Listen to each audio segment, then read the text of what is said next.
অপেক্ষা করছি, যেটা আমাদের একটা ড্রিম ছিল, যেটা ধীরে ধীরে আমরা বাস্তবায়নের পথে এগিয়ে যাচ্ছি। বে আইকন হোটেল অ্যান্ড রিসোর্ট ইনশাল্লাহ বাংলাদেশের এখন পর্যন্ত যতগুলো 5 স্টার হোটেল হয়েছে এবং আমাদের হোটেল হওয়ার আগ পর্যন্ত, কমপ্লিট হওয়ার আগ পর্যন্ত বাংলাদেশের সবচেয়ে আধুনিক, সবচেয়ে ডিজিটালাইজড, সর্বশ্রেষ্ঠ, সবচেয়ে সুন্দর প্রজেক্ট হতে যাচ্ছে হোটেল বে আইকন, এই প্রজেক্টটি। যার আমরা 3D ভিডিওটি এখন সবাই দেখব। সবাইকে আমন্ত্রণ জানাচ্ছি আমাদের 3D ভিডিও দেখার জন্য।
Just wow! আমরা কিছু সময়ের জন্য সমুদ্রের বুকে হারিয়ে গিয়েছিলাম। কেমন লাগলো আপনাদের কাছে? অনেক ভালো, আলহামদুলিল্লাহ। আজকে যেই ভিডিওটি দেখেছেন, শুধু ম্যাটার অফ টাইম, সময়ের প্রেক্ষাপটেই এটার বাস্তবায়ন আমরা দেখতে পাবো। এবং আজকে আমরা এখানে যারা উপস্থিত হয়েছি, আমাদের বিজনেস পার্টনার, মেম্বার, আজকে যারা গেস্ট আছেন, প্রত্যেকের জন্যই সুযোগ রয়েছে। এখানে যারা এসছেন তাদের প্রতি আমাদের আহ্বান এটা না যে আমরা যখন হোটেল কমপ্লিট করব, ইনশাল্লাহ ম্যাক্সিমাম 4 বছর আমাদের টার্গেট, এর মধ্যে আমরা পুরোদমে এটা মানে ফাংশনে চলে যাব, তখন আপনি একজন ক্লায়েন্ট হিসেবে অথবা একজন বোর্ডার হিসেবে এই হোটেলে ঘুরতে আসবেন এবং আপনি সেলফি নেবেন, আপনি চেকিং দিবেন বেআইকন হোটেল অ্যান্ড রিসোর্টে আপনি একজন গেস্ট হিসেবে, এটা আমাদের চাওয়া না। আমরা চাই এখানে যারা এসেছেন তারা প্রত্যেকের সুযোগ আছে এটার গর্বিত মালিক হওয়ার। আপনি যেন একজন ওনার হয়ে যখন এই হোটেলে আসবেন, মালিক হয়ে প্রবেশ করবেন, আপনি একজন ওনার হয়ে আপনি চেকিং করবেন, তখন আপনার সম্মান, অনার, আপনার ফ্যাসিলিটিসটাই থাকবে ডিফারেন্ট। এবং আমি কিছুদিন আগে চায়নাতে গিয়ে দেখেছি যে কত আধুনিক টেকনোলজি। আমরা যেই হোটেলটিতে ছিলাম দেখেছি আপনার রুম সার্ভিস দিচ্ছে রোবটের মাধ্যমে। রুমে কোনো সার্ভিস লাগবে, কোনো পানীয় বা যে কোনো কিছু, রোবট গিয়ে দিয়ে আসছে। রোবট লিফটে উঠছে, আবার লিফট থেকে নামছে, ওই যেই রুম নাম্বার দেওয়া আছে ওই রুমের সামনে গিয়ে দাঁড়াচ্ছে, অটোমেটিক ভিতরে কোনো সিগন্যাল যাচ্ছে, ক্লায়েন্ট আপনার ডোর ওপেন করে রোবটের থেকে আপনার তার প্রয়োজনীয় জিনিসটা নিয়ে নিচ্ছে, আবার রোবটটা ঘুরে ঘুরে সেই লিফট থেকে নিচে চলে আসছে। ইনশাল্লাহ এই সকল ধরনের আধুনিক টেকনোলজি এবং যত কিছু আছে আমাদের এই 5 স্টার হোটেল বেআইকন রিসোর্টে থাকবে ইনশাল্লাহ। তো আমাদের আরেকটা গুড নিউজ হচ্ছে, এই যে আমরা ভিডিওটি দেখলাম, আমাদের এই বেআইকনের টোটাল ডিজাইন এবং আর্কিটেক্টের কাজটি দেওয়া হয়েছে বাংলাদেশের স্বনামধন্য একটি প্রতিষ্ঠান ইন্টার স্পেস লিমিটেড। এটার যিনি কর্ণধার, যিনি এই প্রজেক্টটি নিয়ে অক্লান্ত পরিশ্রম করে যাচ্ছেন, আমি সেই গর্বিত ব্যক্তিকে আহ্বান জানাচ্ছি, জনাব আব্দুল্লাল হোসেন চৌধুরী। রিজভি ভাই, please welcome to the stage, যিনি এই প্রজেক্টটি বাস্তবায়নের জন্য আমাদের সাথে অক্লান্ত পরিশ্রম করে যাচ্ছে। আমি সবাইকে রিকোয়েস্ট করব, please big hands for him.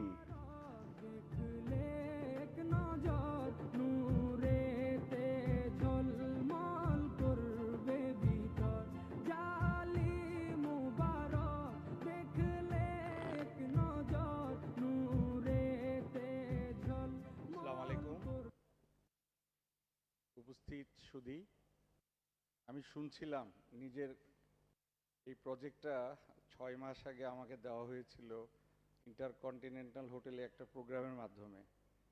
আমি আসলে ভীত ছিলাম যে এরকম একটা কাজ করা সম্ভব কিনা। অনেক চিন্তা ভাবনা করে করেছি, আপনারা আজকে দেখেছেন, জানি না কেমন হয়েছে, আপনারাই ভালো বলবেন। আমি আসলে এই আইকনের এই ফিচার নিয়ে কিছু কথা বলতে চাই। আপনারা বিজনেস, শেয়ারিং, প্রফিট, লস অনেক কথাই বলবেন, কিন্তু কিছু ফিচার জানা দরকার, যেটা ইউনিক একটা ফিচার আছে এই হোটেলটাতে। 205 যে শতকের উপরে যে হোটেলটা, এটা বাংলাদেশে আরও কয়েকটা হোটেলও কিন্তু এরকম নাই।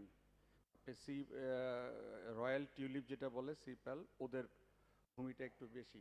আদারওয়াইজ বাংলাদেশে আর কোনো হোটেলের এত বড় জায়গা নেই। এটা আমার যতগুলো স্ট্যাটিস্টিক্স আছে। রুমের সংখ্যা দিক থেকে আপনি জানবেন বাংলাদেশের এটাই সর্বপ্রথম। 650 গেস্ট রুম আছে এখানে, 650। এবং আপনারা জানবেন যে এই মুহূর্তে সর্ববৃহৎটা হচ্ছে 469টি, যেটা রয়্যাল সি পার্ল যেটা বলে বোধহয়, ওদের আছে 469টি রুম। সেকেন্ড আপনার কক্সবাজারে আছে সাইমন হোটেল, যেটা আমি ডিজাইন করেছিলাম, সেটা 228টি রুম, আর বাকিগুলো 200-র নিচে কক্সবাজারে। আপনি যদি সারা বাংলাদেশের কথা চিন্তা করেন, আপনি যেই হলে বসে আছেন প্যান প্যাসিফিক সোনারগাঁও, সেটাতে 459টি রুম আছে এই প্যান প্যাসিফিক সোনারগাঁতে। আমাদেরটা কিন্তু হায়েস্ট এখন। চিন্তা করেন, আপনি যদি পিছনের দিকে চিন্তা করেন, ইন্টারকন 226টা রুম। আপনি যদি চিন্তা করেন যে রেডিসন ব্লু 198টা রুম। আপনি যদি ওয়েস্টিনের কথা চিন্তা করেন 241টা রুম। আপনি যদি লে মেরিডিয়ানের কথা চিন্তা করেন 302টা রুম। তো আপনি চিন্তা করেন যে আমাদের রুম সংখ্যা দিক থেকে বাংলাদেশের সর্ববৃহৎ। এবং আপনি যদি হাইটের কথা চিন্তা করেন, আমরা 181 ফিট হাইটে আছি, যেটা বাংলাদেশের যতগুলো 5 স্টার আছে তার থেকেও বড় এটা। কারণ ঢাকা মিন সি লেভেল থেকে উপরে, আর আমরা মিন সি লেভেলে আছি। সো আমরা অলরেডি 30 ফিট বেশি আছি ওদের থেকে, ওই হিসাব করলে 16 তলা। দুটো মেজানাইন আছে, দুটো বেসমেন্ট আছে, 120টা পার্কিং আছে। আমাদের হচ্ছে 662টা রুম বেসিক্যালি। আমাদের দুটো ডাইনিং আছে বড়, যেখানে 553 জন অ্যাট এ টাইম ব্রেকফাস্ট করতে পারবে, লাঞ্চ করতে পারবে। আমাদের ব্যাংকুয়েট হলের ধারণ ক্ষমতা হচ্ছে প্রায় 350 জনের মতো। আপনারা জেনে খুশি হবেন, কোনো 5 স্টার হোটেলের নামাজের কোনো ঘর থাকে না দেখবেন, ডেডিকেটেড কোনো নামাজের ঘর নাই। একসাথে 170 জন পুরুষ জামাতে নামাজ পড়ার ব্যবস্থা করেছি আমরা এখানে। মহিলারা মন বেজার করে আছেন, মহিলাদের কোনো নামাজ ঘর নাই।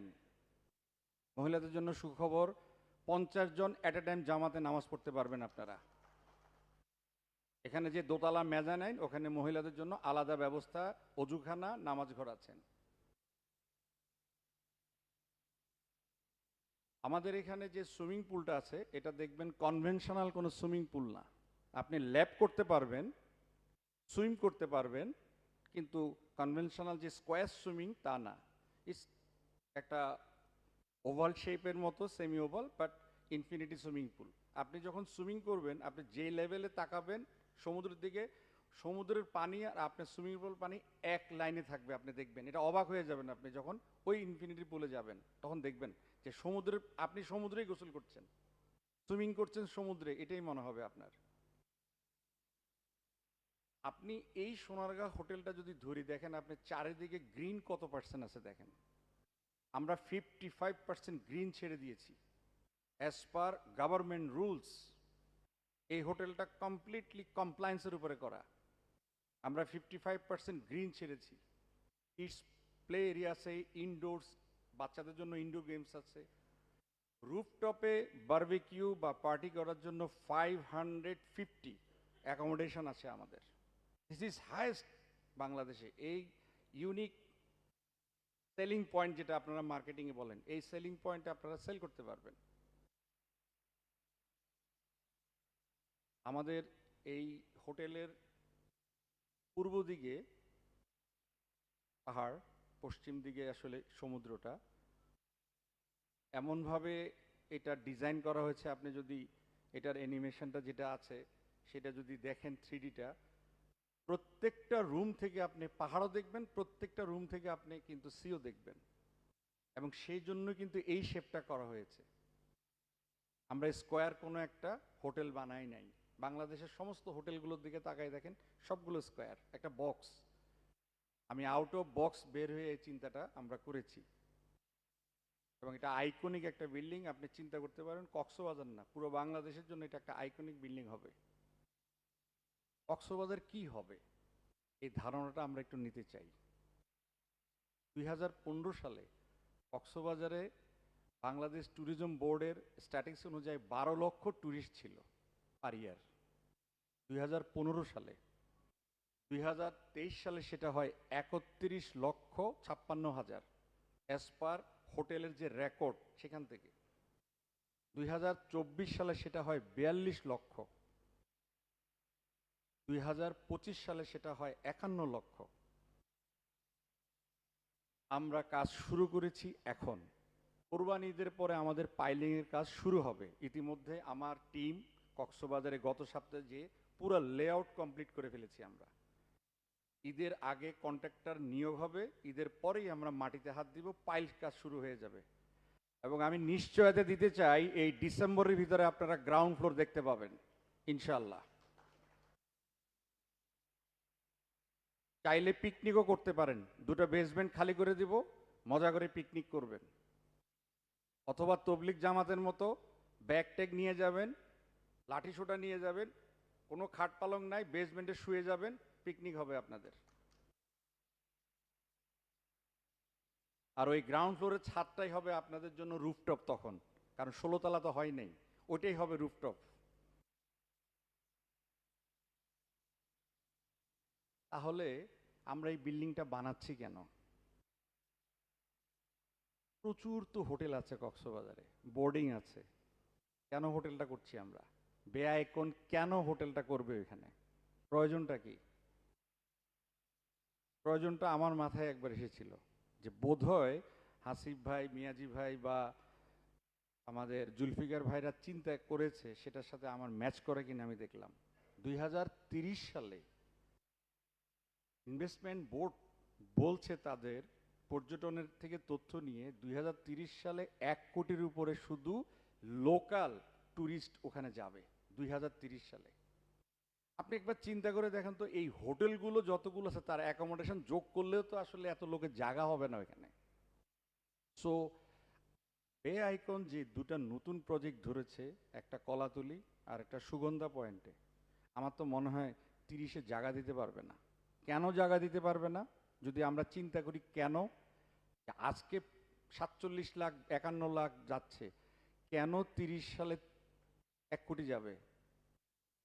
আপনারা ইতিমধ্যে জেনেছেন যে কক্সবাজারে একটা আন্তর্জাতিক মানের এয়ারপোর্ট হয়েছে, পুরাতন এয়ারপোর্টকে সম্প্রসারণ করে। আমরা এটাও জানি যে এখানে একটা আন্তর্জাতিক মানের রেল স্টেশন হয়েছে, কারণ সরকারের পরিকল্পনা আছে এগুলোর। মেরিন ড্রাইভের ডাবল লেনের কাজ চলছে। এই মেরিন ড্রাইভটা যেন ভেঙে না যায় তার জন্য গাইড ওয়াল, সি ওয়াল তৈরি করা হচ্ছে আর্মিদের দ্বারা। আপনি খেয়াল করেন সাইমন হোটেলের সামনে থেকে যেই রাস্তাটা ভেঙে গিয়েছিল, বর্তমান সরকারের একটা প্ল্যান আমি জানি, খুব দ্রুত আগামী 2 বছরের ভিতরে রোডটা শেষ করার কথা বলা হয়েছে। এবং আপনি চিন্তা করেন যখন ডলফিন মোড়ের থেকে আপনাদের যেই রিসোর্ট সেটা হচ্ছে মাত্র 2.7 কিলোমিটার। আপনি এত কাছে এই ডলফিনের মোড়ের থেকে একটা নিরিবিলি জায়গার, যেহেতু ডলফিনের মোড়টা একটু ক্রাউড বেশি, আমরা ফ্যামিলি নিয়ে গেলে একটু নিরিবিলিতে আমরা আমাদের হোটেলে খুব কাছে, আপনি ট্রান্সপোর্ট বলেন, রেল স্টেশন বলেন, এয়ারপোর্ট বলেন, আপনাকে অনেক ভিতরে যেতে হবে না, আপনি খুব দ্রুত হোটেল থেকে এয়ারপোর্ট, হোটেল থেকে বাস স্টেশন, হোটেল থেকে রেল স্টেশন চলে যেতে পারবেন। কিন্তু সুবিধাটা হচ্ছে নিরিবিলি জায়গা। আমি যখন যাই প্ল্যান করার চিন্তা করি তখন আমার মনে হলো যে খুব কাছে কিন্তু খুবই নিরিবিলি একটা জায়গা। আপনাদের ইনভেস্টমেন্ট, আমরা হয়তো বললাম যে 2030 সালে 1 কোটি লোকের চিন্তা করে আমাদের, আমরা ইনভেস্টমেন্টে কেন যাব তাহলে? মানে আপনারা যারা এখানে শেয়ার হোল্ডার ডাইরেক্টর আছেন বা যারা ইনভেস্ট করতে আসছেন, কেন ইনভেস্ট করবেন? অধিকাংশ লোক আপনাদেরকে হয়তো টাকার কথা বলবে যে ভালো একটা লাভ পাবেন, প্রফিট পাবেন। হ্যাঁ, 1 কোটি লোক যদি যায় 2030 সালে, আমাদের প্রজেক্টও 2030 সালে হ্যান্ড ওভার হয়ে যাবে আশা করছি। আমরা হ্যান্ড ওভার করে চালু করে দিব, হোটেলটা হয়তো আপনাদের হাতে দিয়ে দিব কমপ্লিট করে। তাহলে কি হবে? আপনি একবার ক্যালকুলেটর টিপে দেখেন যে যেই পরিমাণ রেভিনিউ আসবে, আপনাদের প্রত্যেকে যারা ইনভেস্টর সেই রেভিনিউটা একবার হিসাব করে দেখেন। আরেকটা হচ্ছে আপনি এখন যেই টাকা দিয়ে কিনছেন, 2030 সালে যখন শেষ হবে তখন তার অ্যাসেট ভ্যালুর পরিমাণটা কত হবে একবার চিন্তা করেন। তাহলে আপনি আর্থিক মূল্যায়নটাই প্রথমে মাইন্ডে হিট করে যে আমি কত দিচ্ছি, কত ফেরত পাচ্ছি। গুলশান ক্লাবের মেম্বার, চিটং ক্লাবের মেম্বার, এটা কিন্তু প্রেস্টিজিয়াস ইস্যু। নর্মালি সোসাইটিতে একটা আলাদা ভ্যালু। আপনি ব্যবসায়ী মহলে যান, ব্যাংকে যান, আপনি যে কোনো বড় জায়গায় যান, আপনি যদি বলেন যে আমি গুলশান ক্লাবের মেম্বার, আপনাকে সমীহ করে কথা বলে ব্যাংকের ম্যানেজাররাও দেখলাম। আমি তো মনে করি এই বে আইকন হওয়ার পরে যখন আপনি মেম্বার হবেন, ঠিক এর থেকেও বেশি আপনি সম্মানিত হবেন, কারণ ওটা হচ্ছে একটা ক্লাব আর এটা হচ্ছে আন্তর্জাতিক মানে একটা 5 স্টার হোটেলে আপনি মেম্বার হতে যাচ্ছেন। এই ডিগনিটি নিয়ে আপনি দেশে বিদেশে, পারিবারিক, ব্যবসায়িক, ব্যক্তিগত জায়গায় আপনি সম্মানিত হবেন, গর্ববোধ করতে পারবেন এবং আপনি বাংলাদেশকে রিপ্রেজেন্ট করতে পারবেন বিদেশের মাটিতে যে আমি এই এত বড় একটা হোটেলের মেম্বার। আপনি শুধু ইন টার্মস অফ মানি চিন্তা না করে in terms of prestige and social রিকগনিশনটা যদি আমরা ভাবি, তাহলে কিন্তু আপনি একটা বড় জায়গায় থাকবেন সব সময়। তো আমরা এই চিন্তাটা এভাবেই করতে পারি যে আমরা আসলে যেই হোটেলটা করেছি সেটার ইনভেস্টমেন্ট বলেন, আপনার প্রাইডের কনসেপ্টে বলেন, আপনার চিন্তা চেতনা বলেন, আপনি বাংলাদেশের যে কোনো জায়গা থেকেই আপনি কিন্তু এটার একটা অংশীদার আপনি দাবি করতে পারেন, যেটা আপনি সোনারগাঁ হোটেলের কখনোই আপনি মেম্বার হতে পারবেন না, আপনি ওয়েস্টিনের মেম্বার হতে পারবেন না, আপনার রেডিসনের মেম্বার হতে পারবেন না, আপনাকে কেউ বেচবে না 1 স্কোয়ার ফিট, বেচবে? কেউ বেচবে না। কিন্তু আপনি একটি 5 স্টার হোটেলের মেম্বার হতে যাচ্ছেন এখন। This is the first time বাংলাদেশে একটা 5 স্টার হোটেলের কনসেপ্টটাই বে আইকন বা পুষ্পধারা আইডিয়াটাই চেঞ্জ করে দিয়েছে আপনাদেরকে। আমি তো মনে করি এটা একটা বড় উদ্যোগ। এবং সুগন্ধা পয়েন্টে যে ওনাদের সেকেন্ড প্রজেক্ট, ওটা ওনারা আমাকে বলেছেন যে এটা ভালো কিছু করা যায় কি না। আমরা এখনও সেটা সার্ভে লেভেলে আছি, সুগন্ধারটা সেটা আমরা চেষ্টা করছি, একটা পুরনো প্রজেক্টকে আমরা এটাকে নতুন করে সাজানো। তা আমি আর বক্তব্য দীর্ঘায়িত করব না, অনেক বক্তাই আছেন, আমি আমার ফিচারগুলো জানালাম। আমি ছোট 2-3টা জোকস আপনাদের সামনে একটু দেখাতে চাই, যদি একটু দেখান যে এই হোটেলটা হওয়ার পরে কার মনে কি হতে পারে, এরকম একটা জিনিস আপনি দেখতে পারেন। এটা আমাদের ড্রয়িং।